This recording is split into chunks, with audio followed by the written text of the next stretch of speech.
El Espejo. Estar informado.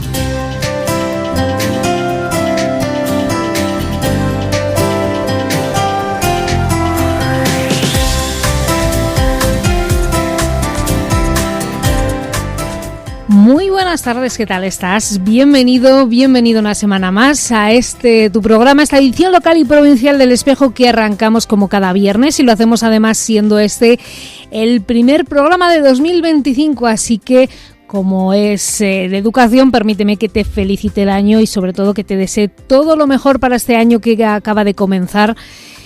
No te voy a desear que se cumplan todos tus propósitos porque seguro que si eres como yo te habrás hecho más de la cuenta, pero sí por lo menos que tengas esa felicidad que tanto buscas. Es la 1:33 de este 3 de enero de 2025. Antes de nada recibe un cordial saludo de quien te habla, Auxi Rueda. Un programa en el que vamos a contarte cuestiones muy variopintas. Vamos a empezar hablando de un nuevo libro que se ha publicado sobre uno de los comportamientos sectarios que más preocupan en pleno siglo XXI. Tendremos la oportunidad también, por supuesto, de escuchar a Jorge Pato con ese atrio de las palabras, el primero del año. Y terminaremos hablando de las vidrieras de Sotillo de Ladrada, porque, atención, la autoría de las mismas se acaba de descubrir que no es ni más ni menos que de un antiguo jugador de fútbol de primera división. Luego te digo quién es, porque además es bastante conocido y de un equipo puntero. Pues todo esto y mucho más es lo que compone esta edición de Viernes del Espejo que arranca aquí y ahora.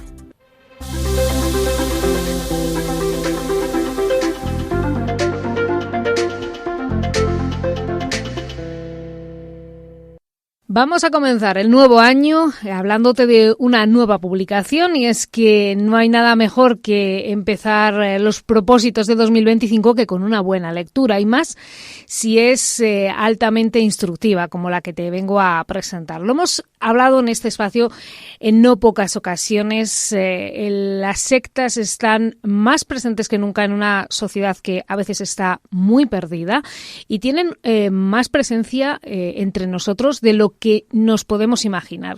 Que no te suene extraño este tema, porque efectivamente quizá lo puedas tener muy cercano a ti o puedas tener alguna vez algún contacto, alguna experiencia en este sentido. Y por eso hoy queremos traer a la palestra del Espejo el libro La nueva era en el siglo XXI. Y hablamos con su autor, que es uno de los mayores expertos en sectas, si no el mayor experto en sectas de España, Luis Santamaría del Río, que nos acompaña ya al otro lado del teléfono y a quien aprovechamos también para felicitar el año. Luis, feliz 2025. Hola, Usi, muy feliz año nuevo a ti y a todos los que nos escuchan. Bueno, hemos empezado fuerte, el año. Bueno, y lo publicaste a finales del 2024, pero está prácticamente en pañales este libro.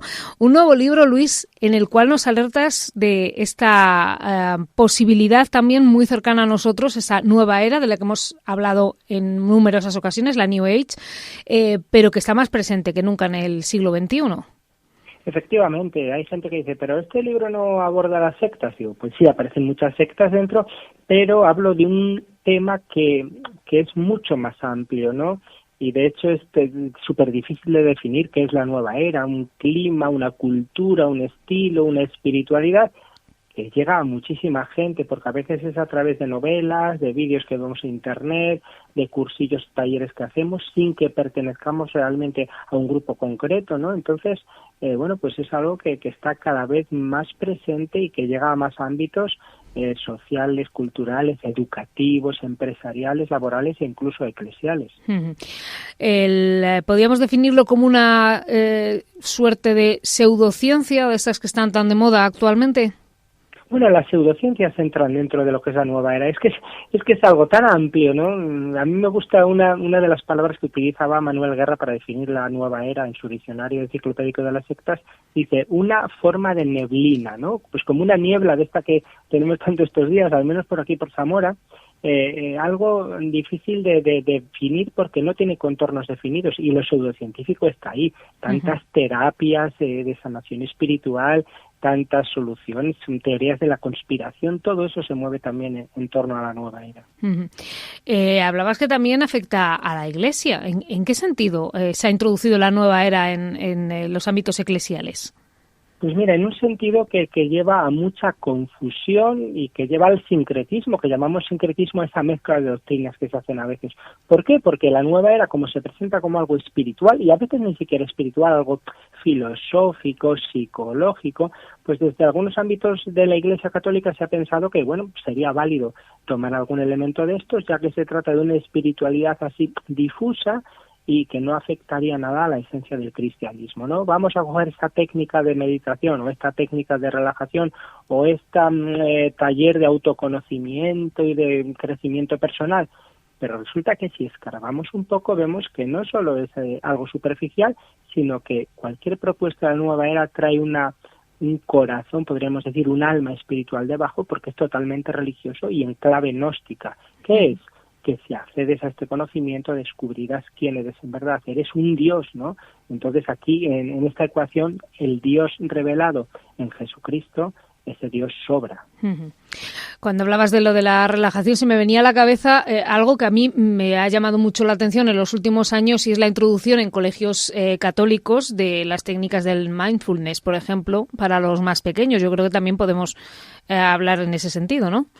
Sí, así es uno de los temas, uno de los muchos temas, ¿no?, que toco en este libro, no en mucha profundidad, claro, porque son 300 páginas para un montón de cosas, pero el mindfulness, como sucede con el yoga, pues se nos está vendiendo como algo neutro, como algo que sí nació en el budismo, pero se podría hacer despojado de cualquier carácter espiritual o que nos haga convertirnos en budistas. Pero es que si uno analiza los libros de mindfulness, esos libros que se utilizan para hacer ejercicios, para llevar después también a nuestros colegios y escuelas, pues vemos que es puro budismo. Es decir, lo que consiste el mindfulness es tener una conciencia correcta de la realidad, de ti mismo, y bueno, y si sigues, ves que es la enseñanza budista de toda la vida. Yo, de hecho, con mis alumnos de primer bachillerato analizamos páginas web tanto de yoga como de mindfulness para descubrir cómo hay toda una propuesta espiritual detrás, toda una cosmovisión. ¿Cuál puede ser el peligro mayor que nos pueden traer estas prácticas? Porque a simple vista, por ejemplo, hablabas hace unos segundos del yoga, que está muy introducido en la cultura actual como una técnica de deporte / relajación, pero ¿qué peligros puede entrañar? No te hablo solo del yoga, sino en general, ¿no?, de estas prácticas de la nueva era para el ser humano. Pues mira, tienen peligros de carácter, lo que podríamos decir, sectario, ¿no? Es decir, que mucha gente que entra en estos ámbitos pues acaba creyéndose alguien especial, acaba adhiriéndose a un grupo o a un maestro o a un líder sin necesidad de pertenecer a un grupo realmente, ¿no? Pero se hace seguidor fanático de una corriente o de una persona y acaba distanciándose de su familia, de su vida anterior, pues acaba siendo despersonalizado por esa nueva idea, por esa nueva creencia, ¿no? Aquí están los daños psicológicos, familiares, sociales, también está el daño económico, ¿no?, de cuando en todo esto dejas todo tu dinero, dejas toda tu vida. Y bueno, y luego a nivel religioso, a nuestro nivel, pues está eso que ya decía yo antes, ¿no?, del alejamiento de Dios, porque al final uno se cree que es su propio Dios, ¿no? El autoconocimiento lleva a la autoperfección, la autoayuda. Si quieres, puedes, y entonces yo creo mi propia realidad y yo soy el que me curo si tengo alguna enfermedad, soy el que creo prosperidad y riqueza en mi vida, y bueno, pues esto es un endiosamiento al final, ¿no? Lo que en términos bíblicos llamamos idolatría, sustituir a Dios por otro. Pues lo hemos dejado bastante claro, aunque tenemos 300 y pico páginas, según nos ha contado Luis, para profundizar en esta cuestión. La nueva era en el siglo XXI, este libro que acaba de publicar Luis Santamaría y que lo puedes encontrar en Amazon, también en formato ebook, y que puede ser un buen regalo de Reyes casi de última hora en estos últimos días. Amazon es muy rápido, así que llega, seguro. Lo vamos a leer, lo vamos a analizar y vamos a seguir profundizando en esta cuestión. Gracias, Luis, por hacerte eco de tantas cosas que nos afectan hoy en día que a lo mejor no somos conscientes y que nos viene bien poner negro sobre blanco para poder tener una conciencia clara, ¿no?, de lo que tenemos entre nosotros. Muchísimas gracias y mucha suerte por esta publicación. Que sirva y que ayude, que para eso lo hemos hecho. Parole, parole, parole. Ascolta. Parole, parole, parole. Ti prego. Parole, parole, parole. Io ti giuro. Jorge Pato, feliz año nuevo. Feliz año nuevo, Usi Rueda, ¿qué tal estamos? Pues mira, igual que el año pasado, por estas fechas. Bueno, por estas fechas, ¿eh? ¿Qué nos traes hoy al otro de las palabras? El primero de 2025. Pues el primero de 2025, que es como el año nuevo, es la puerta de entrada a estos 365 días del año que tenemos por delante. Pues traemos una frase que hay en la Biblia que dice: es más fácil que un camello entre por el ojo de una aguja a que un rico entre en el reino de los cielos. Una frase que hemos escuchado muchas veces y que tiene mucho intríngulis, tiene mucha amiga. Cuéntanos. Bueno, pues a ver, obviamente no nos referimos a la aguja de coser, porque obviamente no es que sea difícil, es que es imposible. ¿A qué hacía referencia esto? Pues bueno, en las murallas había una puerta grande por la que entraba, al estar abiertas durante el día, entraban las mercancías y todo lo que tuviese que entrar, y luego ya a partir de cierta hora había unas horas en las que ya estaba cerradas las murallas, pero luego había unas horas en las que estaba abierta una puerta pequeña peatonal, y esa era la aguja. Entonces la referencia es que si tú ibas con un camello cargado de mercancía, cuando ya estaba cerrada esa puerta grande, te tocaba bajar toda la mercancía del camello, pasar el camello por esa puerta y volver a cargar el camello, es decir, una cosa muy trabajosa, y de ahí viene esa expresión de que es tan complicado, esa metáfora entre la complejidad de pasar por esa aguja, por esa puerta peatonal, por decirlo de alguna manera, con la entrada en el reino de los cielos de un rico. Te confieso una cosa. Dime. Siempre he pensado que era el ojo de la aguja de coser. Bueno, pues para claro, eso está. Claro que es difícil, lógicamente. No es que sea difícil, es que es materialmente imposible. Pues siempre lo he pensado. O sea, ahora te aseguro que me acabas de descubrir un mundo. Hay que decir que había un dicho entre los rabinos que era parecido, que era que un elefante pasase por el ojo de una aguja. Y bueno, como eso se fue derivando de las diferentes de la lengua hebrea, y al final acabó en esta palabra de camilos, y acabó ahí en camello. Entonces, pues bueno, le hemos quitado un poco de peso, porque obviamente un elefante sería todavía más complicado, porque ese sí que no pasaba ni siquiera por esa y estamos puerta. En víspera de los Reyes, es más propio los camellos que los caballos. Exactamente. ¿Y por qué esta frase relacionada con una puerta? Pues bueno, pues porque acabamos de empezar un año jubilar. El día 24 en la noche de Nochebuena empezó en Roma, y unos días después aquí en la Catedral de Ávila. ¿Y cuál es el símbolo por excelencia de la apertura de los años jubilares en general? Pues la apertura de la Puerta Santa. Tiene un simbolismo que es, pues bueno, el ser la meta que tú quieres atravesar, pero también tiene una vinculación con un capítulo del Evangelio donde dice: yo soy la puerta, quien entra por mí se salvará, y podrá entrar y salir y encontrar pasto. Entonces de ahí viene que ese símbolo, ese rito de la Puerta Santa se siga manteniendo, y que sea el verdadero comienzo de los años jubilares. Hay que decir que estos años jubilares es casi una herencia de también, pues, de los que llamamos nuestros hermanos mayores en la fe, de los judíos, puesto que para ellos el jubileo, que era el año de Yobel, el año de la cabra, ese año se empezaba tocando, se llamaba el año de la cabra porque se tocaba un cuerno de cabra, era el que se hacía sonar al principio del año.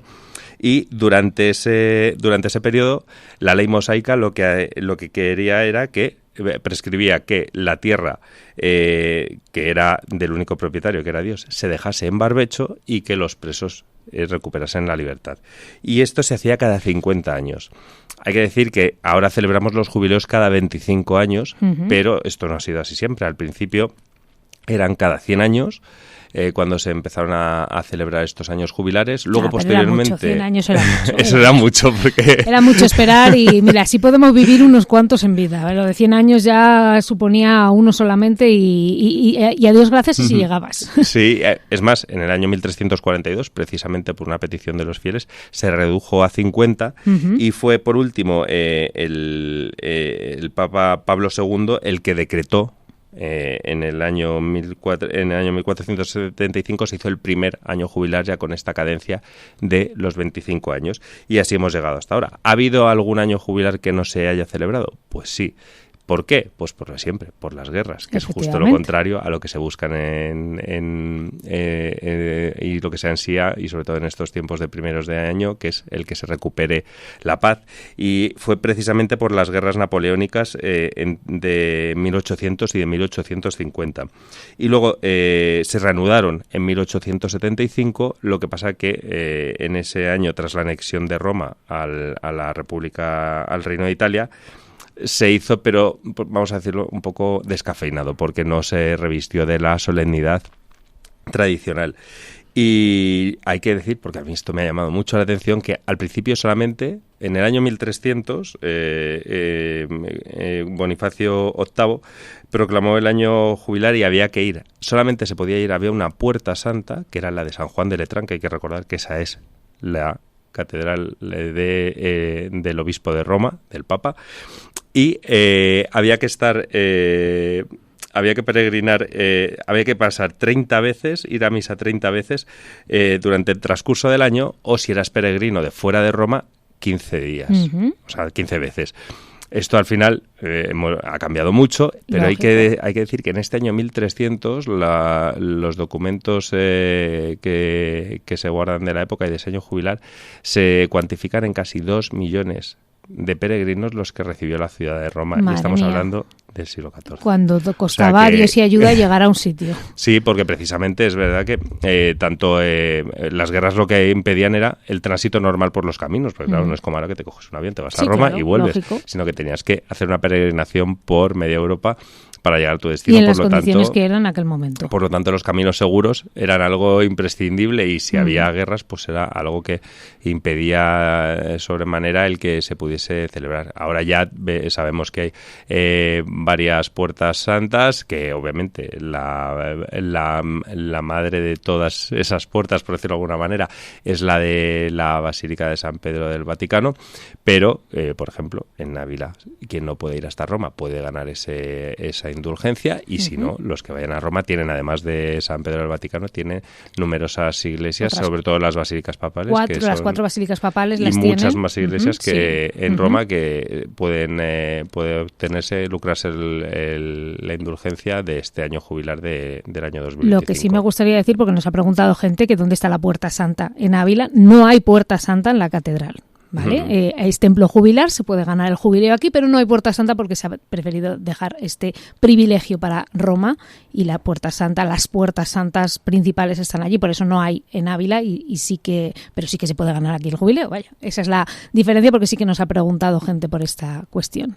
Así que hemos pasado desde un camello, hasta la Puerta a Santa. La Puerta Santa. Esto sí que es dar un giro de 180 grados o de 360, que decía que loco. Sí que se queda en el mismo sitio, pero efectivamente. Bueno. Jorge, muchísimas gracias. Muchas gracias, Dausi Rueda. Vamos a hablar ahora de fútbol. ¿Tú eres futbolero? Sí, bueno, yo soy muy del Madrid, tengo que decirlo. Bueno, entonces te va a gustar. Enemigos y amigos, ya está. Te va a gustar entonces lo que tenemos a continuación. No te vayas muy lejos, que yo creo que te va a gustar.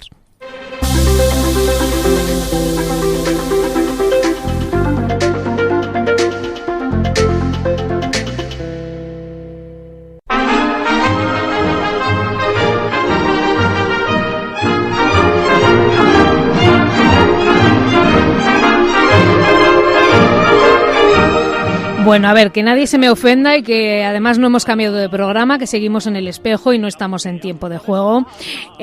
Tenemos hoy que hablar de algo muy curioso que seguro que muchos de vosotros no conocéis, y para ello nos vamos a trasladar hasta la localidad de Sotillo de la Adrada, porque allí cuentan con unas vidrieras de una persona que tiene en su palmarés nada menos que 4 Copas de Europa, 3 Ligas, 2 Copas Latinas y una Copa del Mundo.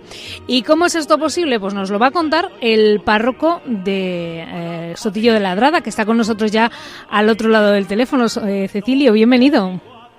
Hola, buenos días, Ausi, y buenos días para todos los oyentes. Bueno, voy a quitar el himno del Madrid de fondo, no sea que se nos empiecen a escapar los oyentes atléticos o del Barça, porque esto es un espacio para todos. Pero es que sí que es verdad que queremos contar quién es el autor de las vidrieras de la parroquia de Sotillo de la Adrada. Cecilio, cuéntanos.